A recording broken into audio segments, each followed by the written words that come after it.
The day I went to a motel with my brother-in-law, and by coincidence, my sister was in the room next door with my husband. But unlike my sister, I wasn't there to do anything wrong. On the day of my sister's one-year dating anniversary, my brother-in-law approached me asking for help to prepare a romantic surprise. He wanted to propose to her. He told me he wanted something more intimate and special and was thinking of renting a hotel room, decorating it with gifts, balloons, and flowers, and spending the night there with her. He asked if I could help with the decoration, and I agreed. He said he would try to reserve the room for the entire day, so we would have enough time to prepare everything before nightfall. I told my husband about the plans, mentioned the day, time, and place, and he didn't see any problem with it. In fact, he fully supported me. However, on the agreed day, the hotel called my brother-in-law to let him know they couldn't keep the reservation for the whole day, not even by paying extra. It was last minute. We started looking for another hotel, but since it was a holiday, everything was full. There were no rooms available anywhere. It was then when I suggested, why don't you try a motel? A more elegant, well-decorated one. In the end, it's all the same. He agreed and managed to book a room in a nice, well-kept motel. We agreed to go during the day to decorate it, and at night he would return with my sister for the surprise. But in the rush, I forgot to tell my husband that the location had changed. It would no longer be a hotel, but a motel. We arrived and started decorating. He was inflating balloons on one side, me on the other, until suddenly we heard screams coming from the next room. They were a woman's screams, but not just any screams. The voice sounded incredibly similar to my sister's. At that moment, I was confused but tried to ignore it. I thought, impossible, it can't be. But my brother-in-law heard her too. He stopped, looked at me confused, and said, "Wow, that voice sounds a lot like your sister's." And then the woman screamed again. In that instant, I knew. It was my sister. My heart raced, but not for myself, but for him. I thought about how devastating it would be for him. He was such a good man. Still, I remained silent until he looked at me with eyes full of tears and said, "I'm sure it's her." Seeing his suffering broke my heart. And it was then that, although I wished with all my being that it was just a misunderstanding, I decided to knock on the door of the room next door. Deep down, I still hoped I was wrong. And then, translation to English. I knocked on the door hard, my heart racing, my hand trembling. With each passing second, the anguish became almost unbearable. There was no answer. I knocked again, even harder. I could hear movements from the other side. Hurried footsteps, muffled voices, furniture being dragged.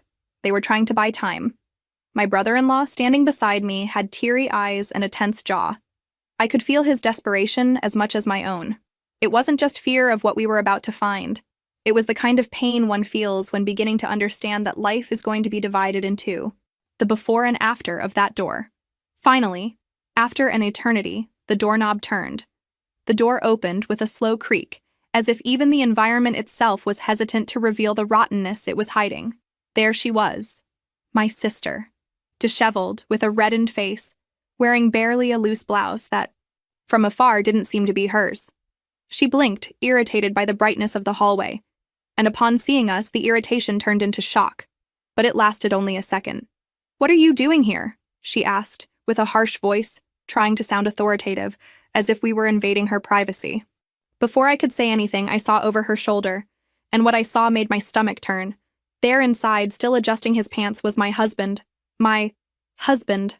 He froze when our eyes met, like an animal caught in a trap. The shame stamped on his face, trembling hands trying to hide what could no longer be hidden. My brother-in-law let out a choked sound, as if the air had been ripped from his lungs. He took a step back, as if that were enough to escape the scene, the reality, the crushing pain that surrounded us. "It's not what it looks like," my sister suddenly shouted, raising her hands, her voice sharp and desperate. I just came to talk to him. It's a coincidence. We met here without meaning to. Talk. Without meaning to. Without clothes. In a motel. Her cynicism hit me like a slap in the face. But at that moment, what hurt me the most wasn't the betrayal itself. It was looking at my brother-in-law, seeing the good man who blindly trusted her crumbling right in front of me, seeing how he still tried for a second to believe that absurd lie, as if he desperately wanted everything to have a plausible explanation. But it didn't. He shook his head, tears descending his face without him even trying to stop them. I wanted to hug him, protect him, but my own legs could barely hold me up. Rage boiled inside me, mixed with a deep sadness. But my pain seemed small compared to his. My sister, realizing that the excuses weren't working, changed tactics. She played the victim. She started crying, saying it was his fault, my brother-in-law's, that he was cold, distant, that she was needy and vulnerable. My husband didn't say anything. He just stood there, quiet, head down, like a coward who doesn't even have the decency to face the consequences. I felt like screaming, like destroying everything around me, but I remained motionless, as if trapped in a nightmare from which I couldn't wake up. I watched my brother-in-law walk away, staggering down the hallway, as if each step physically hurt. And I followed him, because at that moment, I knew he needed me more than I needed those pathetic explanations. I left my sister crying, left my ashamed husband, and I vowed to myself that would be the last time they would see me bow my head. They had betrayed me, but the wound they left in him, that I would never forgive. We left the hallway of that motel as if fleeing from an explosion. The world seemed to be in slow motion. I could hear my own heart beating loudly in my ears, my legs weak, my chest crushed. My brother-in-law's face looked like a portrait of devastation. He wasn't looking at anything, wasn't speaking, just walking in a straight line, like a ghost. When we reached the parking lot, he collapsed. He leaned on the hood of his car and began to cry. It wasn't a contained or embarrassed cry. It was a cry of losing breath, of doubling the body in pain, of sobbing as if the soul was tearing inside. I had never seen a man cry like that. Never. I wanted to cry too, wanted to scream until I lost my voice. But faced with his suffering, I held back, because somehow that hurt me more than the betrayal I had suffered myself. So I approached slowly, without saying anything, just stood there, beside him, silent, like someone trying to offer an anchor for someone to hold on to in the midst of the storm. It took him time to be able to breathe normally. When he finally raised his face, his eyes red and swollen, he looked at me as if he were asking for help without using words. "Come with me," I whispered. My voice came out faltering, trembling, but he understood. I got into my car and he, without arguing, followed me. I couldn't go home. I couldn't face my husband, ex-husband. I was already starting to correct it mentally and pretend that everything was normal. I didn't know where to begin, what to say, what to do. I just knew I didn't want to leave him alone. When we arrived at my house, a house that until that morning had seemed so secure, so full of plans and dreams, the emptiness hit me like a sledgehammer. Everything there carried his scent. The photos on the shelf, the coats hanging up, the coffee mug in the sink. Everything was now dirty, corrupted. My brother-in-law entered hesitantly, as if he were invading. I just locked the door and left the keys on the first surface I found. There were no more rules, no more protocol for that situation. There were just the two of us, two castaways trying to grab onto any piece of wood in the rough sea. We sat on the sofa without the courage to look at each other. The silence was heavy, suffocating. I felt the tears burning behind my eyes, but I refused to let them fall. I had to be strong. For him. For myself. It was he who broke the silence first, his voice hoarse from crying so much. What are we going to do? The question hung in the air, floating between us like a sentence. I closed my eyes for an instant, trying to find an answer. But the truth was that I didn't know either. Nothing. Not yet. I replied softly. We need to think. We need to understand what happened. Process it. He nodded slowly, rubbing his face with his hands. He looked exhausted, destroyed. I don't want to see her. I don't want to hear her voice. Not now, he murmured. Neither do I confessed. Let's keep this just between us for now. Not talk to anyone, at least until we can breathe again. He nodded in silence. It wasn't a coward's pact. It was the last attempt to preserve what was left of our dignity before facing the world out there. But the suffering was unbearable. Every second inside that house was like walking barefoot on broken glass. Every memory hurt me in a new way. And worse, it wasn't just my pain I was carrying. It was his pain too. I looked at him sitting there with trembling hands and a lost gaze, and something inside me broke. They destroyed us. They laughed at our trust, spat on our loyalty. And even so, at that moment, all I wanted was to protect that good man from the cruelty we had just witnessed. Because if the world had already turned its back on us, at least we still had each other. For several days, the house remained submerged in a heavy silence. My brother-in-law practically moved into the guest room. Neither of us had the strength to talk about what happened. The only silent agreement was to try somehow to survive the pain, each in their own way. But, as in every tragedy, the calm wouldn't last long. On a suffocating afternoon, while I was trying to distract myself by washing dishes I no longer even felt like using, I heard loud knocks on the door. I felt my stomach turn immediately. Something told me nothing good would come from there. I opened the door and there they were. My sister and my, God, how hard it still was to call him that, husband, hand in hand as if they were victims of a great injustice. The cynicism stamped on their faces made me nauseous. "Can we talk?" asked my sister with a sweet voice that I knew was pure fakery. I didn't answer. I just moved aside and let them in. My brother-in-law, who was in the living room, immediately stood up, tense.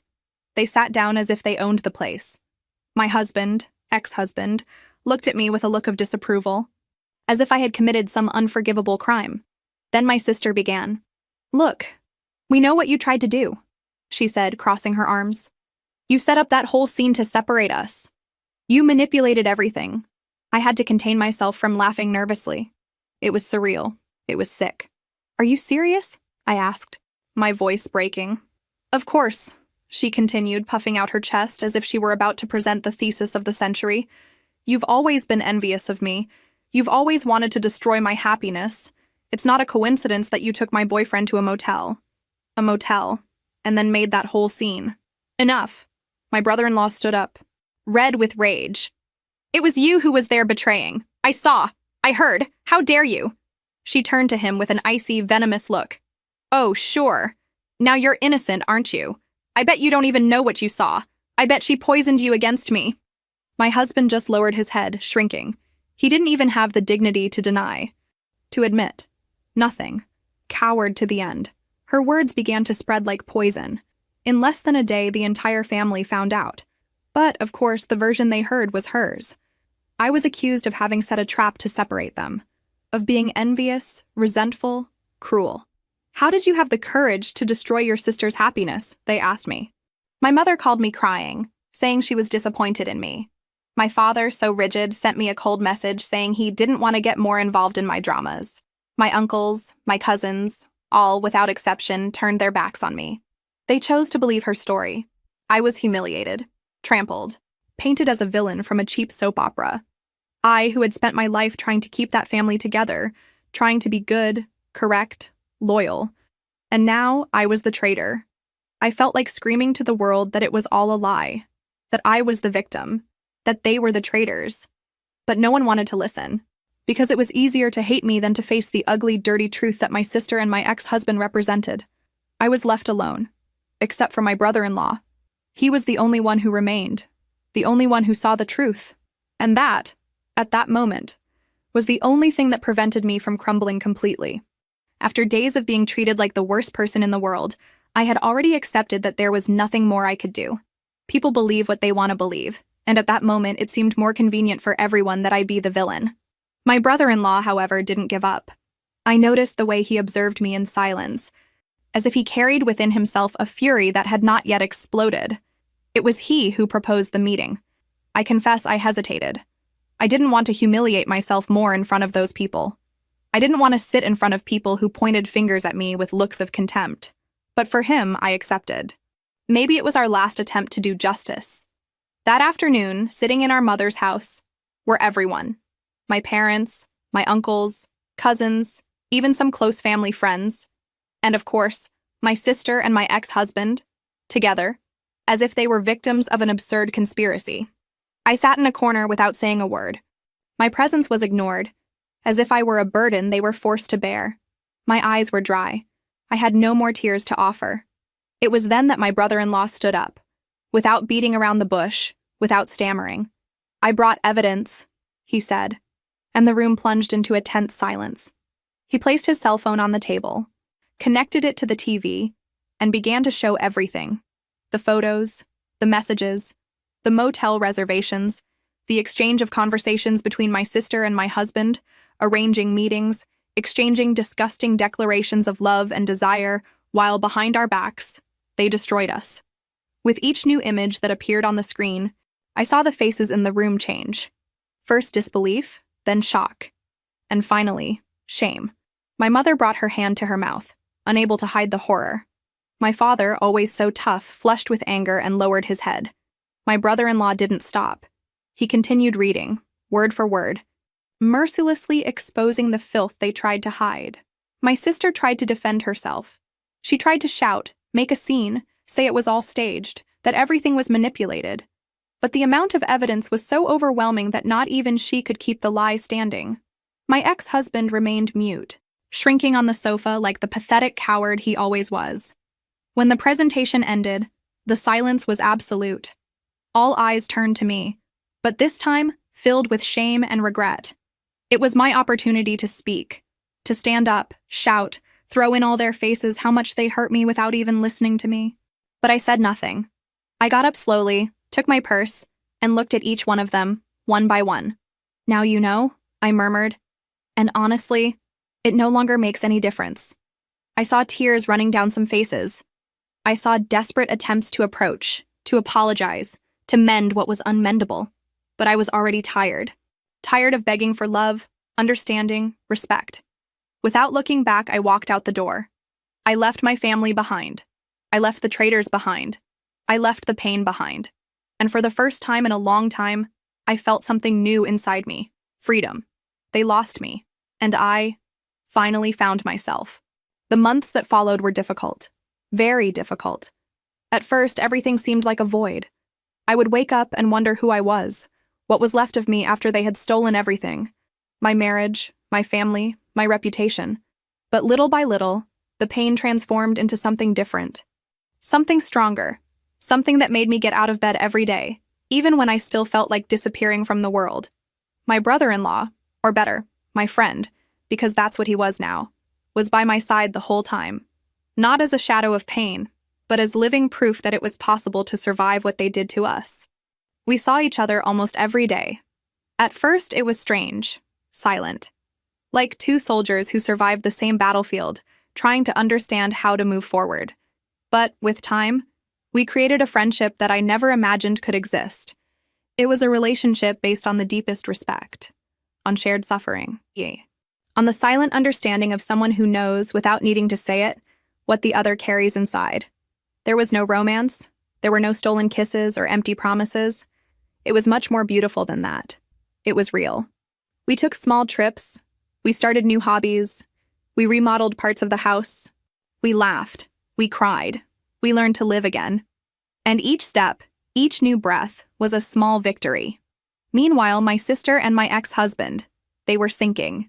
Rejected by the family, isolated from friends, viewed as the shame of all who ever knew them. It wasn't long before they began trying to approach again. Messages, calls, dramatic letters, requests for forgiveness adorned with pathetic justifications, attempts to rewrite history as if they were victims of their own mistake. My friend and I, because that's truly what he was now, received the first contacts with a mixture of disbelief and contempt. But it was on a Sunday afternoon when the final scene occurred. They appeared in person, standing at my door, thin, dejected, with pleading looks. "We made a mistake, we know," said my sister, her voice breaking. "But we're family." I looked at them both, feeling nothing but cold contempt. "Family," I repeated, letting out a dry laugh.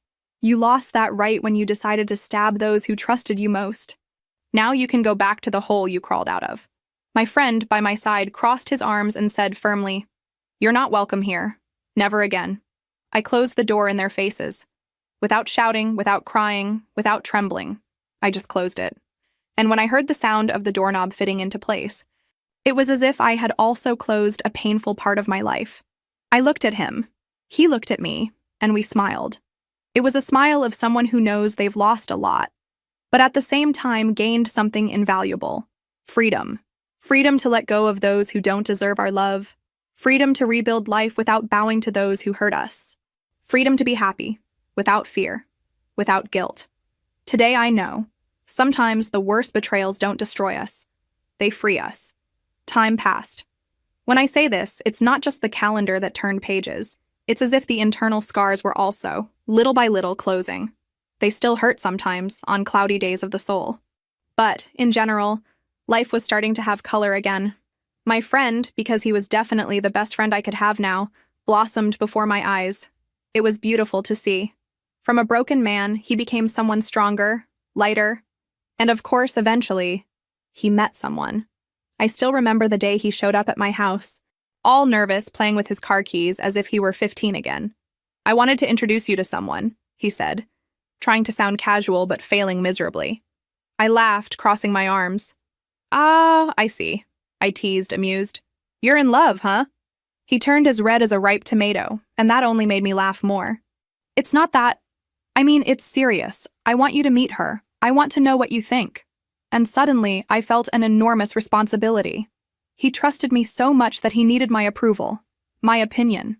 It was beautiful. It was rare. We agreed to go out to dinner. A simple place without pomp, the way we always liked. When she arrived, I understood everything. She was sweet, genuine, the kind of person who didn't need to say much to convey peace. We talked for hours. I laughed, had fun, and in the end gave my verdict with the most serious air I could muster. "Well, I approve, but only because she didn't run away after seeing your weird laugh." He laughed so loudly that he made the whole restaurant look at our table. I laughed along with him. He was happy, and that was what mattered most to me. I, on the other hand, took a different path. After everything I had experienced, I realized that I didn't want, nor did I need, a relationship to feel complete. My focus turned to work. I immersed myself in projects, courses, new challenges. I rediscovered myself as capable, strong, full of ambitions that before I believed I had to postpone to fit into the mold of the perfect wife. No. Now I was my own priority. I became my own best company. Sometimes on Friday nights, my friend and I still met to chat, remember our falls, and mainly celebrate how we managed to get up. He with a new love, me with a new life. And every time we said goodbye, I returned home with the absolute certainty that some losses, as painful as they may be, lead us exactly to where we should be. Because sometimes, to find true happiness, we first need to lose everything that was making us small. Life has its own ways of showing that everything happens at the right time. I was fine. Truly fine. Not that forced happiness that one pretends for the world, but a quiet peace that I carried with me, even on the busiest days. It was on a sunny afternoon, while organizing my papers in the office, that he appeared. With that silly smile that I knew so well by now, he entered without even knocking, as he always did, and threw himself on the sofa, nervous and radiant at the same time. "I have something to tell you," he announced. "If it's to say you learned how to cook." "I'm already telling you I don't believe you," I replied, laughing. He rolled his eyes, but kept the smile. "I'm going to be a father." For a second, the world stopped. I felt my eyes fill with tears, but this time of genuine happiness. He, who one day I thought had lost everything, was now beginning a new story. I jumped up and hugged him so tightly that he complained, laughing. "Congratulations, my friend," I whispered. "And there's more," he said, releasing me slowly, his eyes shining with emotion. I want you to be the godmother." My heart raced. I didn't think twice. "Of course I accept," I answered, laughing and already imagining myself with tears at the baptism. Everything was in order. Everything had finally found its place. Everything, except her. When my sister found out, of course, it was a scandal. She sent furious, indignant messages as if the world owed her something. "It's absurd that I'm not invited," she shouted in one of the voice messages. So hysterical that she sounded like a child throwing a tantrum. I just laughed. I responded calmly, cold and precise. "The place for snakes is in the middle of the brush, and you are exactly where you should be." I didn't respond to anything else after that. I blocked, deleted, moved on.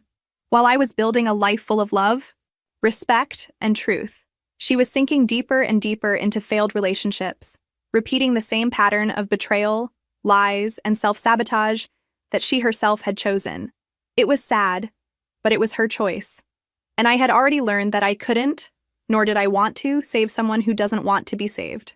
My friend, now about to be a father, was flourishing. His new wife's family welcomed him with open arms, with respect, affection, and everything he always deserved, but never had in our old family. I, for my part, remained happy. I didn't need labels, alliances, promises of eternal love. My happiness was real because it came from myself. And in that new life we built together, he with his family, I with my dreams and achievements, We understood that sometimes the true victory is simply being happy while others sink in their own choices, without hate, without resentment, simply free.